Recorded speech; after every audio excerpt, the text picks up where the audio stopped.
নমস্কার, আমি ইন্দ্রাণী। শুরু করছি আজকে। বাংলায় ভোট পরবর্তী সন্ত্রাস দেখতে এসেছিলেন বিজেপির দিল্লি থেকে পাঠানো এক দল। ছিলেন ত্রিপুরার প্রাক্তন মুখ্যমন্ত্রী তথা এবার লোকসভায় জেতা বিপ্লব দেব, প্রাক্তন কেন্দ্রীয় মন্ত্রী রবিশঙ্কর প্রসাদেরা। গিয়েছিলেন কোচবিহারে। ফিরে আসার পরই জানা গেল বিজেপির রাজ্যসভার সদস্য অনন্ত মহারাজ বাড়ির বাইরে দাঁড়িয়ে হলুদ উত্তরীয় আর গুয়া পান দিয়ে অভ্যর্থনা জানিয়েছেন মুখ্যমন্ত্রী মমতা বন্দ্যোপাধ্যায়কে। না, কোনো রকম হিংসা ইত্যাদির অভিযোগ তিনি করেননি। ইনফ্যাক্ট কোচবিহার থেকে হিংসার তেমন অভিযোগ আসেওনি। এসেছে নিশীথ প্রামাণিকের ইভিএম লুঠের অভিযোগ। তো উত্তর থেকে দক্ষিণে নেমে এসেছেন দিল্লির দলবল। এবারে সঙ্গে অগ্নিমিত্রা পল। কিন্তু হিংসার অভিযোগ দেখার বদলে দলের কোন্দল দেখল বিজেপির কেন্দ্রীয় দল। তাও আবার সেই কোন্দলের ঘটনা ঘটল অভিষেক বন্দ্যোপাধ্যায়ের নির্বাচনী কেন্দ্র ডায়মন্ড হারবারে। মঙ্গলবার সকালে আমতলায় বিপ্লব দেবের গাড়ি থামিয়ে জেলা সভাপতি অভিজিৎ সর্দারের বিরুদ্ধে ক্ষোভ উগরে দেন স্থানীয় বিজেপি কর্মীরা। গাড়িতে বসে স্থানীয় বিজেপি কর্মীদের শান্ত করার চেষ্টা করেন দিল্লির নেতারা, কিন্তু তাতে বিশেষ লাভ হয়নি। বিজেপির কেন্দ্রীয় প্রতিনিধি দল আমতলা ছেড়ে গোসাবার দিকে রওনা হওয়ার পরেই স্থানীয় পার্টি অফিসে তালা লাগিয়ে দেন বিক্ষুব্ধরা। জেলা সভাপতির অনুগামীদের সঙ্গে তাদের হাতাহাতিও হয় বলে খবর। কেউ হতাহত হয়নি, এই যা রক্ষে। মজাই পেয়েছে শাসক দল। তারা বিজেপির গোষ্ঠী কোন্দলে যা ঘটছে তা তৃণমূলের ঘাড়ে চাপিয়ে দেওয়া হচ্ছে। সন্ত্রাস হয়নি, একেবারে তা নয়, কিন্তু সন্ত্রাস দেখতে এসে যা দেখছেন দিল্লির প্রতিনিধিরা তা নিপাট দলীয় কোন্দল। সেটাই বিষয় আজকে। বিজেপির কোন্দল চলবে। বঙ্গের বিজেপি আছে বিজেপিতেই। সদ্য লোকসভা ভোটে বাংলায় বিপর্যয়ের পরও শিক্ষা হয়নি, হওয়ার কোনো লক্ষণ দেখা যাচ্ছে না। রাজ্যে 3 বিধানসভা 4 কেন্দ্রে বিধানসভা উপনির্বাচন। প্রার্থীদের নাম ঘোষণা হতে না হতেই 3 কেন্দ্রে শুরু হয়েছে গোষ্ঠীবাজি। দলের ঘোষিত প্রার্থীর বিরুদ্ধে পথে নেমে বিক্ষোভ শুরু হয়েছে 3 কেন্দ্রে। বাগদা, রানাঘাট দক্ষিণ ও রায়গঞ্জ কেন্দ্রে প্রার্থী বদলের দাবিতে গোষ্ঠী কোন্দল চরমে। অবস্থা এমন যে দলীয় দফতরে বিজেপি কর্মীদের একাংশ তালা ঝুলিয়ে দিয়েছে। বছরভর কোনো সাংগঠনিক কর্মকাণ্ডের বালাই নেই বঙ্গীয় বিজেপির। কেন্দ্রের শাসক, সেই সুবাদে বিরোধী রাজনীতির মোকাবেলায় কেন্দ্রীয় এজেন্সিকে কাজে লাগানোটাই রাজ্য বিজেপি নেতৃত্বের মুখ্য। তাদের ধারণা, জনসংযোগ বা জনতার অভাব অভিযোগ নিয়ে প্রতিবাদ আন্দোলন গড়ে তোলার মতো গণতান্ত্রিক প্রক্রিয়ার কোনো প্রয়োজনই নেই। প্রয়োজন নেই মানুষের পাশে থাকার। শুধু উপরতলাকে হাত করে রাজ্যে এজেন্সি রাজ কায়েম করতে পারলেই যেন কাজ হাসিল হবে। এরই সঙ্গে বিভাজনের রাজনীতি পালে হাওয়া দেওয়া। অন্যদিকে দলের অন্দরে অবিরত ক্ষমতা দখলের লক্ষ্যে বহু গোষ্ঠীতে বিভক্ত রাজ্য বিজেপি। এই অন্তর্বিরোধ শুধু রাজ্য স্তরে নয়, এর শিকড় আরো গভীরে, একেবারে মণ্ডল থেকে বুথ স্তর পর্যন্ত বিস্তৃত। স্বভাবতই রাজনৈতিক দলের যদি এমনই কীর্তিকলাপ হয়, তাহলে জনগণ কিসের ভরসায় তাদের সমর্থন করবে? তাই যেটুকু পায়ের তলায় মাটি পেয়েছিল 2019 সালে মোদি ম্যাজিকের সৌজন্যে, এবার সেই ম্যাজিক উধাও। বাংলায় বিজেপিও প্রায় পথে বসতে চলেছে। ভোট হয়েছে, কোথাও কোথাও কোন্দল ছিল বইকি।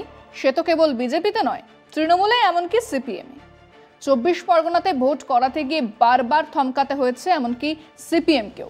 তৃণমূলে তো ছিলই, মারধরও হয়েছে, কিন্তু বিজেপিতে তা ছিল লাগাতার এবং দৃশ্যমান। দিলুবাবুর ছেলেপুলেরা মেদিনীপুর থেকে ধাঁ, অগ্নিমিত্রার অনুগামীরা আসানসোলে নেই, এরকম কত কিছু। কিন্তু ফলাফল হাতে পেতেই বিজেপির মধ্যের কোন্দল মগ ডালে উঠেছে। 3-4টে শিবির এবং 6-7 জন মাথা প্রত্যেকের সঙ্গে লড়ে যাচ্ছে। এদিকে শুভেন্দু বলেই দিয়েছেন, সংগঠন আমার দেখার বিষয় নয়, ওটার জন্য আলাদা লোক আছে। আর দিলীপ ঘোষ বলেছেন, আমি নয়, পেছনে আরও লোক আছে যারা বলবে। এগুলো দেখছেন তাদের অনুগামীরা এবং সেই মতোই লড়ে যাচ্ছেন। এরই মধ্যে 4টে উপনির্বাচন আর তার প্রার্থী ঘোষণা হয়েছে। হবার পরেই নতুন ক্যাচাল। তৃণমূল ছেড়ে বিজেপিতে যোগ দেবার বছর খানেকের মধ্যেই রায়গঞ্জ বিধানসভা কেন্দ্রের উপনির্বাচনে বিজেপি প্রার্থী হয়েছেন মানস কুমার ঘোষ। সোমবার দলের তরফে মানুষের নাম ঘোষণা হবার পরে পুরনো কাউকে কেন প্রার্থী করা হলো না, সে প্রশ্নে দলের উত্তর দিনাজপুর জেলা কার্যালয়ে শোরগোল পড়ে যায়। বেশ কিছু নেতা দলীয় পদ থেকে ইস্তফা দিতে তৈরি হয়েছেন বলেও সমাজ মাধ্যমে ছড়ায়। তাতেও শুরু হয় হইচই। পারিবারিক ও ব্যক্তিগত সমস্যা দেখিয়ে দলের জেলা সভাপতি পদ থেকে অব্যাহতি চেয়ে দলের রাজ্য সভাপতি সুকান্ত মজুমদারের কাছে পাঠানো ইস্তফাপত্র সামাজিক মাধ্যমে পোস্ট করেন বাসুদেব সরকার। বিজেপির যুব মোর্চা জেলা সহ সভাপতি শুভম সান্যালও একই কারণে পদ থেকে ইস্তফা দিতে চেয়ে সংগঠনের নেতৃত্বের কাছে পাঠানো চিঠি সামাজিক মাধ্যমে পোস্ট করেন। বাসুদেব দিনভর ফোন ধরেননি, হোয়াটসঅ্যাপেও তার প্রতিক্রিয়া মেলেনি। শুভমের দাবি তিনি ব্যক্তিগত কারণে পদ থেকে ইস্তফা দিতে চেয়েছেন।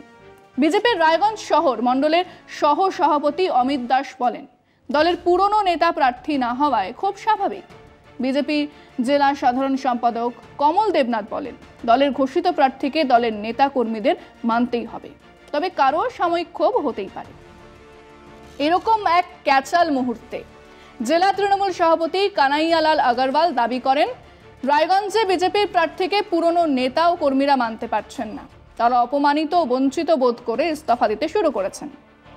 2008 থেকে 2011 সাল পর্যন্ত মানুষ রায়গঞ্জ ব্লক যুব কংগ্রেস ও 2011 থেকে 2017 জেলা যুব কংগ্রেস সভাপতির দায়িত্ব ছিলেন। 2013 সালে মানুষ রায়গঞ্জ পঞ্চায়েত সমিতির কর্মাধ্যক্ষ হন কংগ্রেসের টিকিটে জিতে। 2017 সালে তিনি তৃণমূলে যোগ দিয়ে দলের জেলার সহ সভাপতির দায়িত্ব পান। 2018 থেকে 2023 সাল পর্যন্ত তিনি পঞ্চায়েত সমিতির তৃণমূলের সহ সভাপতি ছিলেন। মাঝে 2019 থেকে 2022 সাল পর্যন্ত মানুষ রায়গঞ্জ ব্লক তৃণমূল সভাপতির দায়িত্ব পালন করেছেন। তারপরে তৃণমূলের জেলা সাধারণ সম্পাদকের পদে থাকাকালীন পঞ্চায়েত ভোটের মুখে বছরখানেক আগে মানুষ বিজেপিতে যোগ দেন। এবারে লোকসভা ভোটে তিনি রায়গঞ্জ লোকসভা কেন্দ্রের বিজেপি প্রার্থী কার্তিক চন্দ্র পালের ইলেকশন এজেন্ট ছিলেন। ব্যাস, তিনিই প্রার্থী এবং গোলযোগ। ওদিকে রানাঘাটেও বিক্ষোভ চলছে। বাগদাতে অবশ্য শান্তনু ঠাকুরের স্ত্রীকে টিকিট না দেওয়ায় আপাতত ক্ষোভের খবর নেই, কিন্তু মানিকতলা কল্যাণ চৌবেকে দেওয়া নিয়ে দলের মধ্যেই কিছু নেতা বলেছেন, দাঁড় করিয়ে হারাবো। এনারা সুকান্ত অনুগামী। সব মিলিয়ে জমজমাট কোন্দলের চেহারা। আমরা আমাদের দর্শকদের কাছে জিজ্ঞেস করেছিলাম, ভোটের ফলাফল আর 4 উপনির্বাচনে প্রার্থী নিয়ে বিজেপির মধ্যে ঝগড়া এখন প্রকাশ্যে। দলের দফতরও তালা দিয়ে দিচ্ছেন বিক্ষুব্ধরা। এ রাজ্যে কি বিজেপি ক্রমশ জমি হারাচ্ছে? শুনুন মানুষজন কি বলছে। বিজেপির মাটি হালকা হয়ে যাচ্ছে এবং এমনিতেও লোকসভার ভোটেই তো বোঝা যাচ্ছে যে 6টা আগে ছিল 18টা, সে জায়গায় হয়ে গেল 12টা। হ্যাঁ, তো বিজেপি তো জমি হারাবেই। আমাদের তো তৃণমূল সরকার চলছে না আপাতত, তা আমাদের তৃণমূল সরকার তো কম করেনি আমাদের জন্য। তা মানুষ যেটা চায় সেটাই তো আসবে নাকি। বিজেপি সাম্প্রদায়িক ইস্যুর ওপর ভিত্তি করে ওয়েস্ট বেঙ্গলে একটা ভোট রাজনীতি করার চেষ্টা করছিল, কিন্তু মানুষ হয়তো তার জবাব দিয়েছে। হ্যাঁ, বিজেপি অবশ্যই দ্বন্দ্ব প্রকাশ্যে আসছে, কারণ বিজেপির একটা শ্রেণীর লোক হয়তো এইটাকে লাইক করছে না। কারণ মানে মেন বিষয় হচ্ছে রাজনীতির জায়গায় থাকবে, ধর্মের জায়গায় থাকবে। বিজেপির গ্রহণযোগ্যতা রাজ্যে কমাটা স্বাভাবিক ব্যাপার। তার কারণ হচ্ছে বিজেপির সংগঠন বলে তো রাজ্যে কিছুই নেই। কিছু গুটি কয়েক নেতা এই দল থেকে ও দল থেকে উঠিয়ে নিয়ে হায়ার করে নিয়ে বা কেস দিয়ে যাই হোক সংগঠনটা চলছে। সেক্ষেত্রে গ্রহণযোগ্যতা কমবে এটা বলাই বাহুল্য।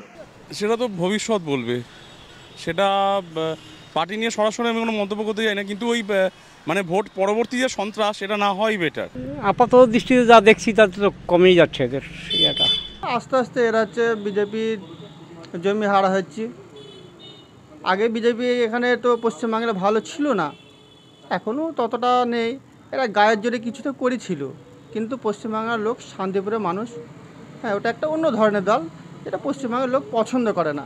এখন কোথায় তালা মারলো, হয়তো সেখানে কোনো প্রার্থী নিয়ে হতে পারে, হয়তো প্রার্থী পছন্দ হচ্ছে না, এই কারণেও তালা মারতে পারে। সবার যেটা নিয়ে বললেন সেটা তো সর্বভারতীয় ক্ষেত্রে তো অনেকটাই বিজেপির ফল খারাপ হয়েছে, যেটা নিরঙ্কুশ সংখ্যাগরিষ্ঠতা এবারে পায়নি। সেটা প্রায় 30-40টা আসন তো দূরে এমনিতেই ছিল। তাছাড়া উত্তরবঙ্গের অবস্থাও খুব খারাপ ছিল। গোষ্ঠী কন্দল যদি সৃষ্টি হয়, এই ক্ষেত্রে যেহেতু এটা বিজেপি একটা সর্বভারতীয় দল, হ্যাঁ, কিন্তু রাজ্য স্তরে আমাদের পশ্চিমবঙ্গে বিশেষ করে সাংগঠনিক ক্ষেত্রে কিছুটা হয়তো ওদের দুর্বলতা আসতে পারে। যার কারণ আগে যারা বিজেপির সিনিয়র যারা নেতা আছে, হ্যাঁ, তাদের অনেক ক্ষেত্রে তাদের ইয়েটা কমে আসছে আর কি, ক্ষমতাটা। সেই ক্ষেত্রে কিছুটা হলেও বিজেপির দুর্বলতা বাড়বে। মানুষের জবাব মানুষ ভোটেই দিয়েছে এবং সত্যিই তাই যে ওরা এখান থেকে অবশ্যই তারা মাটি হারাচ্ছে। আপনি দেখলে নানা জায়গা দেখলে আপনারা দেখতে পাবেন যে অনেক পার্টি অফিসে যাদের এখনও পর্যন্ত তালা পর্যন্ত লেগে গেছে। কিছুটা তো হালকা হচ্ছে, যেন তৃণমূলটাও ভালো কাজ করছে, খারাপ কাজ করছে না, ঠিক আছে, কিন্তু বিজেপি একটা মুদ্রা নিয়ে চলেছিল, সে ওইভাবে সাপোর্ট পায়নি। তো ইন ফিউচার দেখা যাক, যদি আরও কিছু ভালো করতে পারে, যেহেতু থার্ড টাইম প্রধানমন্ত্রী হয়েছেন মোদি স্যার, তো কিছু একটা ভালো যদি হয় তাহলে হোপফুলি কিছু একটা উম্মিদ আছে আমার। মাটি হারানোর ব্যাপারটা বিজেপির অন্তকালেও আজকের নয়, এর দীর্ঘদিনের, আর অন্তকালেও সব দলেই থাকে, এটা নতুন কিছু নয়, ঠিক এটাকে সংসারের মতোই, ঠিক আছে। যে দলে লিডার থাকবে না, লিডারশিপ না থাকলে তো অন্তত দিন দিন বাড়বে। অবশ্যই এমন ছবি কেবল বাংলাতেই, কথা ভাবলে ভুল ভাবা হবে। উত্তরপ্রদেশে তো অনেক বিজেপি নেতা পালিয়ে বেড়াচ্ছেন, কেউ কেউ নিজের সিকিউরিটি বাড়াচ্ছেন। মহারাষ্ট্রে দলের বিধায়ক নেতারা আসন্ন বিধানসভা নির্বাচনে যাতে রাজ্য নেতারা এনসিপি অজিত পাওয়ার গোষ্ঠীর সঙ্গে জোট না বাঁধে, তার জন্য লিখিত আবেদন করেছেন দলের সভাপতির কাছে। আসলে জয়ের ফসলের ভাগিদার অনেকেই হতে চায়, হারের দায় কেউ নিতে চায় না। বাংলাতে এই তো পেয়ে গেছি রাজ্যটা, তারপরেই ফলাফল, কাজেই শুরু হয়েছে ঘরশত্রু বিভীষণদের খোঁজা। আর উইচ হান্টিং চিরটাকালই এরকমই হয়ে থাকে। আজকে পর্যন্তই। দেখতে থাকুন কলকাতা টিভি, রাত দিন 7 দিন।